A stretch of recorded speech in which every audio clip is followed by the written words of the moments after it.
নমস্কাৰ প্ৰিয় দৰ্শক ষ্টুডিঅ'ত মই পাৰ্থ প্ৰতিম শৰ্মা মোৰ সৈতে আপোনালোকে ইতিমধ্যে দেখিছে শুনিছে গম পাইছে আজিৰ অতিথি জনম কাশ্যপ জনম অনুষ্ঠানলৈ স্বাগতম ধন্যবাদ জনাইছো আজি আমি বহু দিনৰ মূৰত আকৌ গানৰ কথাৰে আয়োজন কৰিবলৈ লৈছো আৰু গানৰ কথাৰে এই অনুষ্ঠানত আজি আমি আমন্ত্ৰণ কৰি আনিছো জনম কাশ্যপক ইতিমধ্যে সকলোৰে মনত জনমে সংগীতেৰে সুৰেৰে নিজৰ স্থান দখল কৰিবলৈ সক্ষম হৈছে বহুতৰ মনত ইতিমধ্যে জনম কাশ্যপ নামটো গুঞ্জৰিত হোৱাৰ লগে লগে চিনাকি হৈ উঠিছে হি অসমবাসীৰ বাবে খুব এক ভাল খবৰ আমি ভাল কণ্ঠশিল্পী ভাল সুৰক সদায় খেপিয়াই ফুৰো বিচাৰি ফুৰো আৰু আজি অনুষ্ঠানটোত আমাৰ সৈতে সহযোগ কৰিবলৈ আছে ভাইটি বিশ্ববিদ্যুৎ বিশ্ব অনুষ্ঠানলৈ স্বাগতম গতিকে প্ৰিয় দৰ্শক আমি জনমৰ সৈতে কথা পাতো জনমকনো আজি কিয় আমি আমন্ত্ৰণ কৰি আনিছো লগতে কিয় আজিৰ প্ৰজন্মক মানুহে দোষাৰোপ কৰে আজিৰ প্ৰজন্ম কি কোনো এটা ক্ষেত্ৰত আগবাঢ়ি যাবলৈ সক্ষম নহয় নেকি বা কিমান দূৰ তেওঁলোক সক্ষম কিমান শোলাকৈ সক্ষম জনম আমি আগতেও বহিছো অনুষ্ঠানত কিন্তু আজি মই অকলে জনমক আজৰি আনিছো দুই এটা গীত শুনিম বুলি গতিকে ক'ত ঘৰ কি কথা বহুবাৰ পতা হৈছে তথাপি পাতিম বাৰু ৰাইজৰ কাৰণে প্ৰথমে জনমক আমি শুভেচ্ছা জ্ঞাপন কৰিব বিচাৰিছো যে বিগত সময়ছোৱাত জনমে যথেষ্ট আগবাঢ়ি যোৱা আমি দেখিছো চকুৰ আগত নিজৰ কি ভাৱ হয় যে আগবাঢ়ি যোৱা হৈছেনে আগৰ যে ষ্ট্ৰাগল আছিলে আজিৰ তাৰিখত ষ্ট্ৰাগল বুলি ক'বলৈ হ'লে আচলতে ভুল হ'ব কাৰণ আমাৰ চিনিয়ৰ্ছখিনি যিখিনি ষ্ট্ৰাগল পাইছে আমি তাৰ আধাটো পোৱা নাই চাগে কাৰণ আজিকালি চব বস্তু সহজলভ্য মাধ্যম বহুত আছে আপুনি আজিকালি ইনষ্টাগ্ৰাম ফেচবুক খুচৰিলে তাতে যদি আপোনালোকে ভালকৈ নিজকে প্ৰমোট কৰিব পাৰে তেতিয়াওতো চলি যায় খালি সেইটো আপুনি ভাল ভাৱত আপুনি ভাল ৱে দি পেলাই আপুনি যদি কৰে কামটো মূলতঃ ভাল হ'ব লাগিব তাৰ পিছত প্ৰমোশ্যন এক্সেক্টলি আৰু ষ্ট্ৰাগল বুলি কি আৰু প্ৰত্যেকটো ক্ষেত্ৰতে ষ্ট্ৰাগল আছে সেইটো কম পৰিমাণে হওক লাগিলে বেছি পৰিমাণে হওক এতিয়া দেখিবলৈ বহুত ইজি যেন লাগে কিবা এটা আপুনি এই ধৰি লওক গান এটা গালেই হৈ যায় বা এক্টিং কৰাজনকৈ কিবা এটা কৰিলেও হৈ যায় ডান্স কৰাজন তেনেকৈ হৈ যায় কিন্তু তাৰ সেইটো ষ্টেজ পাবলৈকে সিমানটো লেভেল পাবলৈকে তাৰ আগত যিখিনি কষ্ট সেইখিনিৰ পৰা ঠেকা খাই যিখিনি শিকে সেইটোৱে বহুত মেটাৰ কৰে আচলতে আৰু আমি শিকিহে আছোঁ এতিয়াও একো হোৱাগৈ নাই কিন্তু একদম চাগে এই নখৰ আগটো পোৱাগৈ নাই আমি আৰম্ভ কৰিছোঁ আৰু শিকিবলৈতো বহুত দূৰ বাকী শিকি আছোঁ যিমান পাৰোঁ শিকি যাম আৰু তাৰ মাজতে ভুল ভ্ৰান্তিও থাকি যায় খালি ভালৰ মাজত যিখিনিয়ে ভুল দেখুৱাই দিয়ে চ' তেওঁলোকক মই বেছিকৈ মানুহ বিশেষকৈ কাৰণ ভালটো চবেই কয় তাৰ মাজত ভুলটো দেখুৱাই দিয়া খুব কমহে আছে আৰু মই সেইটোৱে বিচাৰোঁ আপোনালোকৰ ভুলখিনি যাতে নিজৰ বুলি ভাবি কোনোবাই শুধৰাই দিলে হয় আৰু হয় সকলোৱে শুধৰাই দিলে আগবাঢ়ি যোৱাত সুবিধা হ'ব আৰু পিছত মানুহে ভুল উলিয়াব নালাগে যাতে এতিয়াই ভুলখিনি শুধৰাই যাওক গতিকে জনম আমি গীতৰ মাজলৈ যাব লাগিব আমি দেখিছোঁ জনমে জুবিন গাৰ্গৰ গীত গায় পুৰণা আমাৰ শিল্পীসকলৰ গীত গায় প্ৰথমেই কাক শ্ৰদ্ধা জনাব বিচাৰিবা বা কাৰ ভাল লগা কোনোবা এজন শিল্পীৰ গীত গাব বিচাৰিবা মোৰ ভাল লগা বুলি ক'বলৈ এজন বুলি ক'বলৈ ভুল হ'ব আৰু মই স্কুলত পঢ়ি থাকোঁতে ক্লাছ 1ৰ পৰাই মানে সংগীতৰ অলপ চৰ্চা কৰিছোঁ আৰু তেতিয়াই জ্যোতি সংগীত বিষ্ণু সংগীত মানে বিষ্ণু ৰাভা গীত আৰু ভূপেন হাজৰিকাদেৱৰ গীত জয়ন্ত হাজৰিকাদেৱৰ গীত তেওঁলোকৰ গীতখিনি শিকি আহিছোঁ আৰু বিশেষকৈ মোৰ খুবেই প্ৰিয় জয়ন্ত হাজৰিকাদেৱৰ গীতসমূহ আৰু কিন্তু তাৰ আগতে অকণমান যদি মই ভূপেন হাজৰিকাদেৱৰ এফাকি মই যদি গুণগুণাই দিওঁ ভাল লগা কথা আমি অনুষ্ঠানটোত সেই কথাটো উনুকি আহিছোঁ যে সংস্কৃতিক আজিৰ প্ৰজন্মই কেনেকৈ জীপাল কৰি ৰাখে বুকুত বান্ধে আমি ডক্টৰ হাজৰিকাৰ এটি গীত শুনিলোঁ হাজৰিকাদেৱৰ ভূপেন হাজৰিকাদেৱৰ এটি গীত অকণমান গুণগুণাই দিছোঁ তাৰপিছত মই জয়ন্ত হাজৰিকাদেৱ ঠিক আছে মোৰ খুব ভাল লগা গীত এটা গাম ঠিক আছে ঠিক আছে জীবন জোড়া খ্যাতিয়ে যদি জীবন তোকে খায় বহু ধনৰ লোভে যদি মানুহ পাহৰাই মানুহ যদি মানুহৰে হয় অন্তৰায় তেনে দূৰতে থক খ্যাতি আৰু মিছা ব্যৱসায়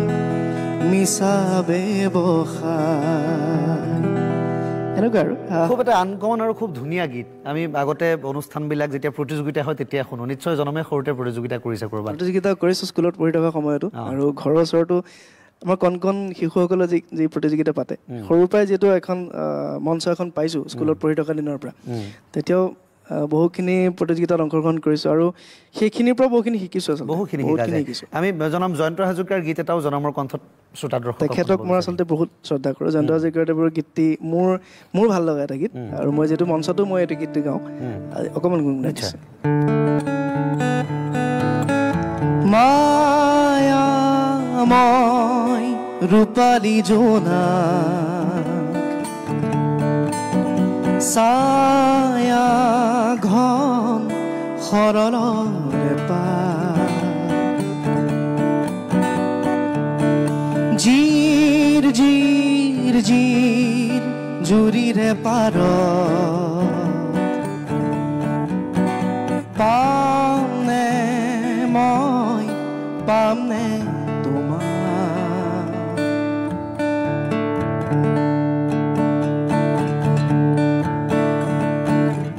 কাবেৰীৰ পাৰে পাৰে গংগাৰ তীৰে তীৰে জীৱনৰ পথে পথে বৰ্ষা শৰততে যাত্ৰা বিচৰাৰে তোমাকেই বিচৰাৰে মায়াময় ৰূপালী জোনা পামনে মই পামনে জয়ন্ত হাজৰিকাৰ গীতসমূহে মই মন কৰিছোঁ তুমি যেনেকৈ ক'লা খুব প্ৰিয় গীত নৱপ্ৰজন্মৰ বা তোমাতকৈ মোতকৈ বহুত সৰু ল'ৰা ছোৱালীয়ে কিন্তু আঁকোৱালি লৈছে ইয়াৰ অন্যতম কাৰণ মই ভাবোঁ খুব মেলোডি তুমি কি ভাবা মেলোডি আৰু লগতে আধুনিকতাৰ অলপ বিশেষকৈ প্ৰভাৱ বিদ্যমান আছে অৰ্থাৎ জয়ন্ত হাজৰিকা যি সময়ৰ মানুহ গীতবোৰ শুনি যেন সেই সময়ৰ নহয় আজিৰ বহুতে কৰি থকা তেনেকুৱা গীতৰতো জয়ন্ত হাজৰিকাৰ প্ৰভাৱ দেখা যায় গতিকে জনমে সেই সৰুতে প্ৰতিযোগিতাৰ কথা কৈছিলে এতিয়া আমি যদি ঘৰখনৰ কথা চমুকৈ আকৌ এবাৰ দৰ্শকৰ বাবে কওঁ মোৰ একদম গাঁৱৰ ল'ৰা যোৰহাটৰ এখন সৰু গাঁও আৰু বালিগাঁও আৰু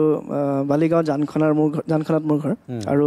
ঘৰত মা দেউতা মই আমি তিনিজনেই কিন্তু মোৰ বৰদেউতাৰ ঘৰ দুজন বৰদেউতাৰ ঘৰৰ লগতে আৰু আমাৰ সৰু পৰিয়াল বুলি ক'বলৈ গ'লে ভুল হ'ব আমাৰ যৌথ পৰিয়ালৰ দৰে আৰু মানে এই মন গ'ল আজি পাছফালে ভাত খাই দিলোঁ ৰাতি তিনি ঘৰে মিলাই তেনেকুৱা হয় মানে আমাৰ সেই অকলশৰীয়া হেৰিটো অভাৱটো আমি মানে আজিলৈকে পোৱা নাই অকলশৰীয়া যেন আমাৰ আজিলৈকে লগা নাই কাৰণ এতিয়াও যদি ময়ো যদি ঘৰৰ বাহিৰত আছোঁ মাহঁতেও চাগে সেইটো ফিল নকৰে হয় কোনোবা এজন নাথাকিলে ফিল এটা কৰে কিন্তু ইউনিভাৰ্চিটিত পঢ়া সময়তে যেতিয়া ওলাই গৈছোঁ তাৰপিছত বৰদেউতাহঁতৰ ঘৰত দুইখন ঘৰতে আমাৰ বাকী মোৰ 4জন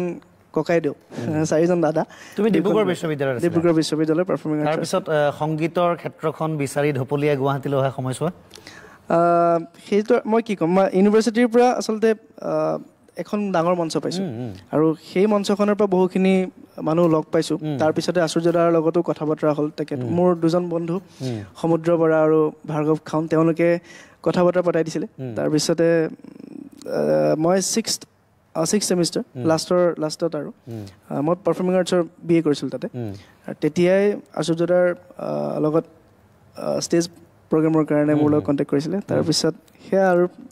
তাৰপিছত বেলেগ এটা তাৰপিছত জনমে আজিৰ তাৰিখত বহুকেইটা গীত উলিয়ালে আহিন হৈ খুব সুন্দৰ গীত পাগল মন এটা ডান্সিং নাম্বাৰ আৰু কাম কৰি আছে গীতৰ গতিকে আচুৰ্য বৰপাত্ৰৰ কথা যেতিয়া ওলাল শেহতীয়াকৈ আচুৰ্য বৰপাত্ৰৰ ফাগুন খুব সুন্দৰকৈ হৈ আছে এটা ডাঙৰ টিম ৱৰ্ক আমি ইতিমধ্যে অনুষ্ঠান কৰিছোঁ এনকে টিভিত গতিকে জনমে যিহেতু আচুৰ্য বৰপাত্ৰৰ লগত আছে এটা খুব সেই ফাগুনৰে চৰ্চিত গীত শেহতীয়াকৈ জনমৰ কণ্ঠটো খুব চৰ্চিত হৈছিল সেই গীতটো অকণমান শুনো নেকি কিন্তু তাৰ আগতে কৈ লওঁ যে মঞ্চত মই ভুলকৈ পৰিৱেশন কৰিছিলোঁ এটা ৱৰ্ড মই ভুলকৈ কৈছোঁ পলৰীয়া কৈছোঁ মই কিন্তু পৰলীয়া হয় একচুৱেলি কি হয় সেইটো দাদাই কৈছে মানে আমাৰ গানটো যেতিয়ালৈকে ৰেকৰ্ডিং হোৱা নাছিলে তাৰ আগলৈকে আমি যেতিয়া বহি আছিলোঁ তেতিয়া আমাৰ সেই ৱৰ্ডটো অকণমান খোকোজা লাগি আছিলে যিহেতু এৰা পলৰীয়া হয় নে এৰা পৰলীয়া হয় তাৰপিছত চাই মেলি আৰু পাপলুদাই যিহেতু ইমান ধুনীয়াকৈ লিখিছে আৰু হৃদয়দাই মিউজিক কৰিছে ইমান ধুনীয়াকৈ অঞ্চুদাই কম্প'জ কৰিছে আৰু দাদাইটো ইমান ধুনীয়াকৈ গাইছে আৰু ফাগুন প্ৰজেক্টটোৰ কথা ক'বলৈ গ'লে আমিয়ে সৌভাগ্য চাগে এনেকুৱা এটা ইমান ডাঙৰ এটা প্ৰজেক্টৰ লগত আমি জড়িত হ'বলৈ পাইছোঁ বিশ্ববিদ্যুৎ তেখেতো মিউজিকৰ লগত জড়িত হয় আৰু সেই আমাৰ গোটেই টীম আপুনিও গৈছিলে তো সেই আমাৰ ফাগুনৰ গোটেই টীমটো মানে নতুনকৈ চব কাম কৰাৰ নিচিনা হৈছে মোৰ বন্ধু আছে তেওঁলোকে নতুনকৈ ডিৰেকশ্যন কৰিছে নতুনকৈ মিউজিক কৰিছে মোৰ এটা আহিবলগীয়া এটা ব্যৱস্থা কৰা হৈছে ছবি আঁকিছে আৰ্ট কলেজৰ সেই ফাগুনৰ আপাখিনি জনমৰ কণ্ঠেৰে আচুৰ্য বৰপাত্ৰৰ ফাগুনৰ আপাখিনি বা টীম আচুৰ্য বৰপাত্ৰৰ ফাগুনৰ আপাখিনি জনমৰ কণ্ঠেৰে এবাৰ এইটো আমাৰ ফাগুন টীমৰ ফালৰ পৰা একদম ৰাইজলে বহুদিন হ'ল তোমাক একেৰাহে নেদেখা খবৰো নোপোৱা সলালা নেকি তুমি চহৰৰে ঠিকনা ভবাতো নাছিলো তুমি হঠাৎ এৰি যাবা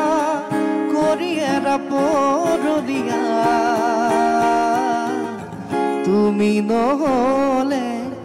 এই চহৰত নুফুলে বগেন ভিলিয়া তুমি নহ'লে এই চহৰত নুফুলে বগেন ভিলিয়া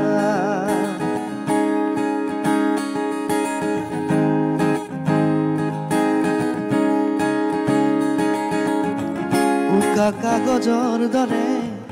মনৰ আকাশ তুমি যে নাই উদং উদং চৌপাশ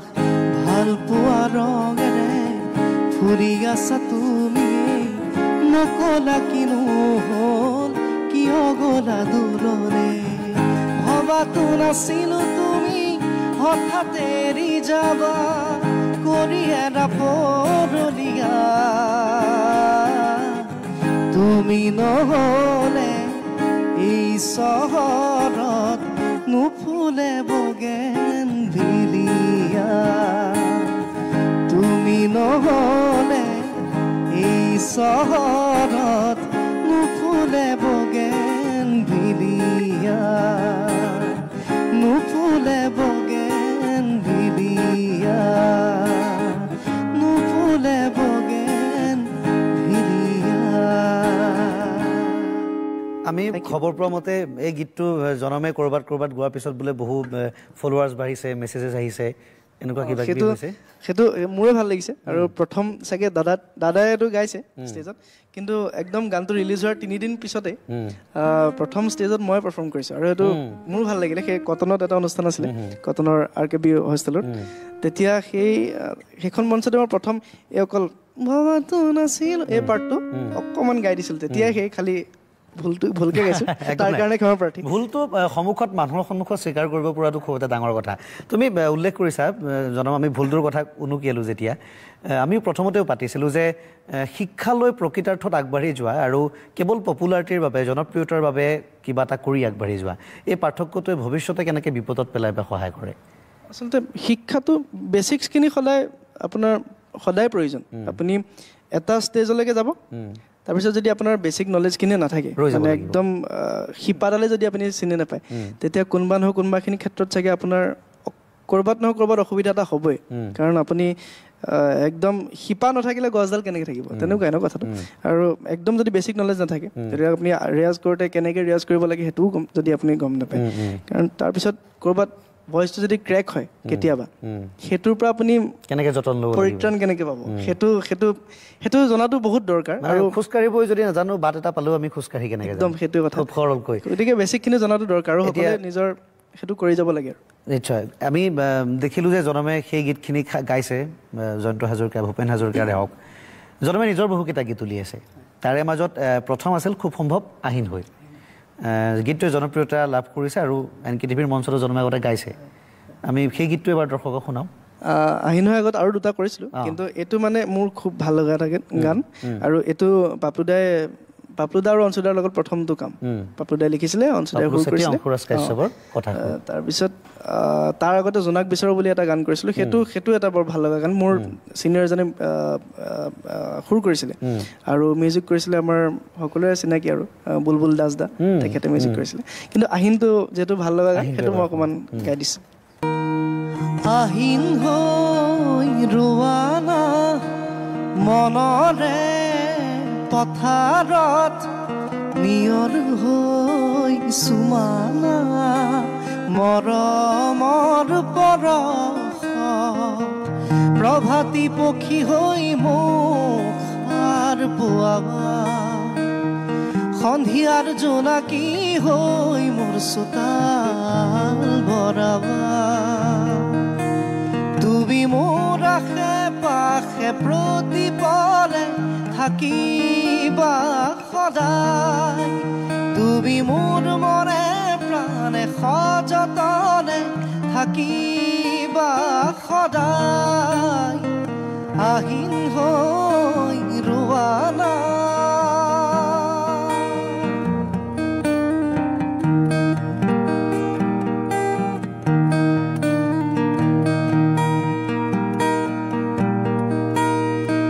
সেউজীয়া জীৱন মোৰ ভাল লগা ৰং তুলিকাত সজীৱ হোৱানা আধৰুৱা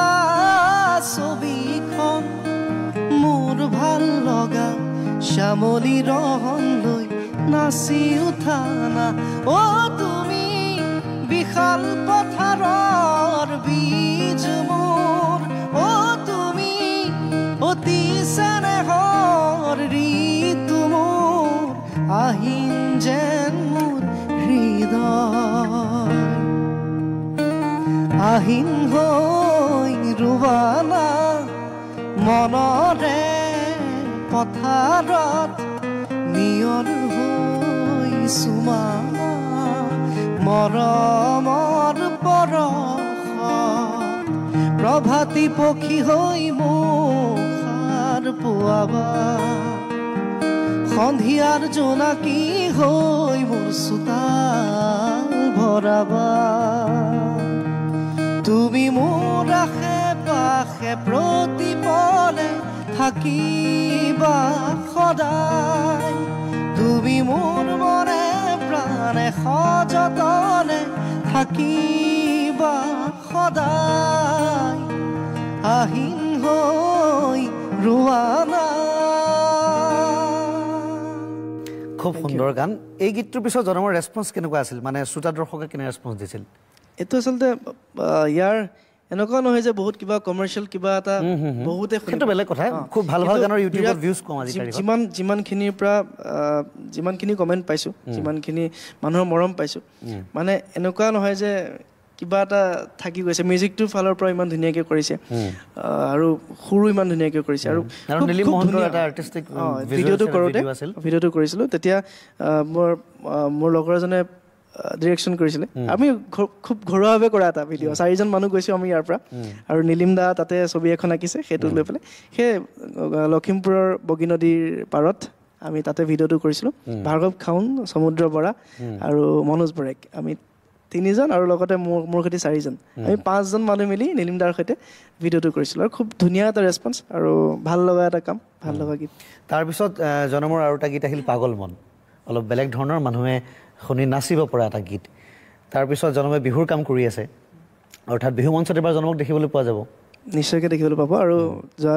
3টা বছৰ 4টা বছৰ আচুৰ্যতাৰ লগতে আছোঁ আৰু এতিয়াও মই বেলেগ কেজন বুলি ভাবিছোঁ নাজানো কিয় অলপ 2-3টা গান ওলোৱাৰ পিছত মানুহে হয়তো বেলেগকৈ চাব কাৰণ মই শুনিবলৈ পাইছোঁ যে NKTVৰ বিহুৰ অনুষ্ঠানবিলাক যিহেতু শ্বুট হ'ব কিছুদিনৰ পিছতে তাত বহুত ঠাইত জনমক বিচাৰি আছে তাত